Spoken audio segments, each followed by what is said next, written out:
I have found 7 troops in Clash of Clans that represent each of the 7 deadly sins, and today we'll be talking about all of them, starting with greed. The perfect troop to represent greed has to be the goblins, since they obviously are very attracted to resources, and this greed is what led to their downfall, both in the game and in the lore of the game. When you first start up Clash of Clans, you get attacked by the goblins, where they are trying to steal your loot, and this marks the beginning of a war between you and the goblins, which ends up leading to you destroying all of the goblin camps and the destruction of the Goblin Empire. But even worse than this is that the greed of the goblins makes them do anything, including attacking their own camps and stealing their own loot, and essentially just turning on their own people for their personal gain. And this overall contributes to the decline of the goblins as a troop in the game, because once you're done using the goblins at the lower tunnel levels, you kind of just forget about them, and they become too weak to do anything to you. Plus, their greed is also what causes them to just run straight into the battle and ignore everything that is attacking them just so they can get some materialistic resources, and this usually ends up in a bunch of the goblins dying.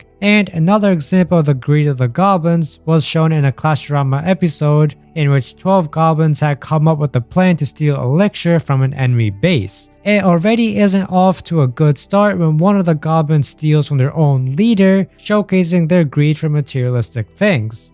Yeah, okay, who took my watch?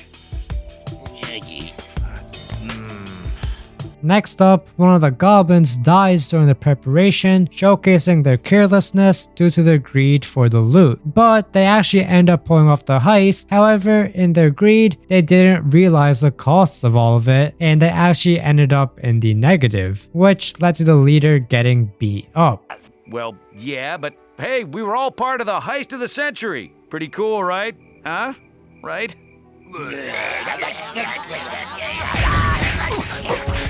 So, all of this shows how the greed of the goblins leads to their own downfall, since even in the actual game, it is the Master Chief that ends up getting the loot from the goblins, and the only reason the goblins risk their life is to get their hands on the loot, even if it is just for a short while. But now let's move on to the next sin, which is gluttony. And there's no better troop for this than the giant. Obviously, the giant is massive and clearly eats a lot, which is essential for him to play his role as a taking troop, and this eating habit is what makes him one of the most important troops in the game at the lower tunnel levels, where the rest of the troops are small and die quickly. But the issue with the giants is that they just continue eating even as you progress and as defenses get stronger. And at the higher tunnel levels, the defenses are much stronger, and just the fat of the giant isn't enough to protect it anymore. And despite trying to wear armor, it just doesn't do the job, and the giants slowly become a lot worse as you progress through the game. Also, the giant is one of the slowest troops in the game, and while they got away with it at the lower town halls with smaller bases, once they got to the higher levels, their lack of speed due to their size just didn't help them at all, since now they were a slow troop that couldn't really tank that well, which made them pretty useless and allowed much better tankers like the golems to come through and just really take their spot. Plus, the giants have even been shown to be destructive in their own base due to their size, which overall causes damage to their own base and is partly a reason the builder had ended up leaving for some time. And the root cause of all of this was their gluttony. Instead of focusing on trying to get stronger armor to keep up with the stronger defenses, the giants just kept on eating to get bigger. But after a certain point, it just didn't do that much against the more advanced defenses, and by the time they tried to get better armor, it was too late and they had just been replaced by better troops. But onto the next sin, we have Wrath, and that is best represented by the Electro Dragon. It is no doubt that the Electro Dragon is one of the most powerful troops inside of the game, with them really just dominating between tunnels 11 and 13. But their wrath does come with its downsides as well. Despite being so strong, the Electro Dragons are one of the most hated troops inside the game,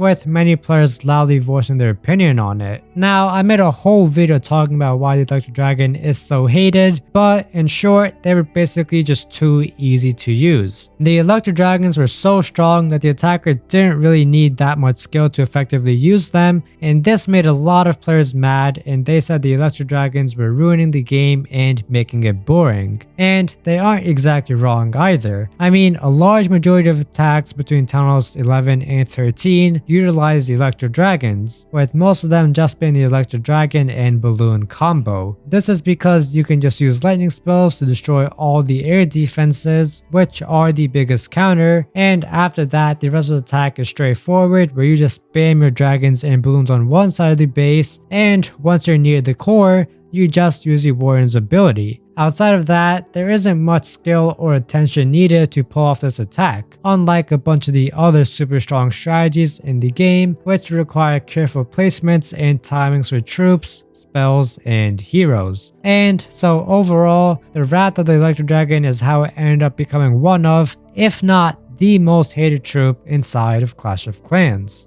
But the next sin is Sloth, and the best troop to represent this has to be the Balloon. This is because the Balloon is the slowest troop in the home village, and that is by far its biggest downside. The Balloon deals a ton of damage, can fly right over walls, and targets defenses, and all of these make it a really good troop, but the biggest problem is that it is not independent. For the Balloon to be effective, it has to be paired up with some other troops, mainly some type of dragon or the lava hounds. And it also has to be paired up with either the rage or haste spells, since they are crucial for giving the balloons the proper speed they need to deal proper damage and be effective. But once you run out of those spells and the other tankier troops die, the balloons are really at the mercy of the defenses, and that is their biggest weakness, especially against the splash defenses, as those will kill a slow moving group of balloons in an instant. And the slowness of the balloons can really cost the battle if they are the final troops left, and there are some buildings that haven't been destroyed, since it just takes them so long to travel and you might just run out of time in the battle, which you otherwise could have won with some other troops. The slowness of the balloon is by far its biggest downfall and is what makes it dependent on other troops and spells, and is overall what limits it from being an even better and stronger troop in the game. But next up, we have Pride, and that is best represented by the Barbarian. The only thing that the Barbarians care about is fighting and being the best warrior there is. And to be the best warrior, they obviously need their swords, which is the most important and precious thing to them. And it has been shown in multiple cases, both in the game and in the lore of the game, where this pride and connection to their swords ruined the Barbarians. First of all, in another Clash Royale episode, a Barbarian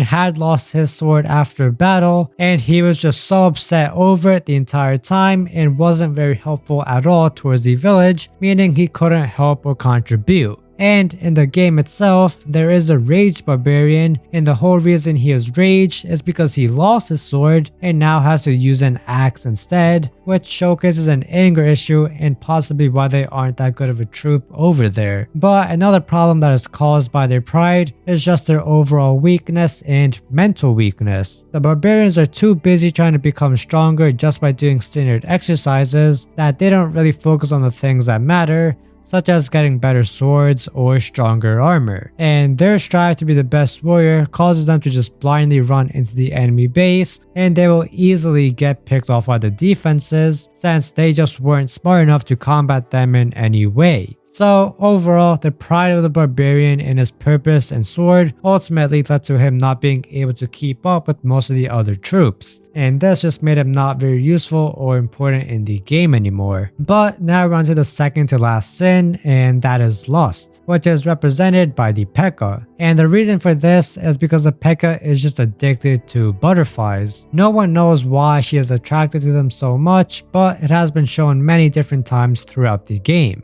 First of all, there was a very short commercial for Clash of Clans, which was all based around the P.E.K.K.A. chasing a butterfly, but ultimately being unable to capture it. And even inside the actual game, you can see the P.E.K.K.As leave the army camps to chase butterflies around the base, but they never seem to actually capture them and just end up going back to the army camps feeling defeated. And this lust for butterflies signifies how P.E.K.K.A.s can easily get distracted, and that is never a good trait to have while you're in the middle of fighting and trying to stay alive. The P.E.K.K.A. could arguably be even stronger in the game if she wasn't thinking about butterflies so much, since if she didn't get distracted while training, then she could be even better and even stronger. And now we're on to the last sin, which is envy. And there's no better troop than the Valkyrie to embody this sin. She is oftentimes considered one of the worst troops in the game, mainly towards the mid to late stage of the game past 10 or 11 or 12. And the reason for this is because the Valkyrie envies other troops in the game, like the Archer and Witch. They all share similar character models and look similar to each other to an extent, but the Archers and Witches are much more important and more valued than the Valkyrie. And the Valkyrie really wants to also be seen as a good and useful troop, but the Witch and Archer are just taking up the spotlight. And the reason for this is because both of them are ranged and prove more useful in pretty much any situation. And because the Valkyrie is so envious of the other two troops, she can't really focus or clear her mind, which is why her pathfinding and movement is so much worse than the other troops in the game. And it is probably the biggest downfall of her. On paper, she does seem like she would be a really good troop, especially in compact bases, but it is really just her envy that leads to a lack of focus, which leads to her poor movement that causes her to be considered one of the worst troops inside of Clash of Clans. So those were the 7 sins represented by troops inside of Clash of Clans. And before the video ends, I just want to say that I know this video is different than what I normally do, so let me know in the comments if you like this and whether or not you would also like to see some more different types of videos in the future. And if you have any specific suggestions, please make sure to let me know down in the comments as well.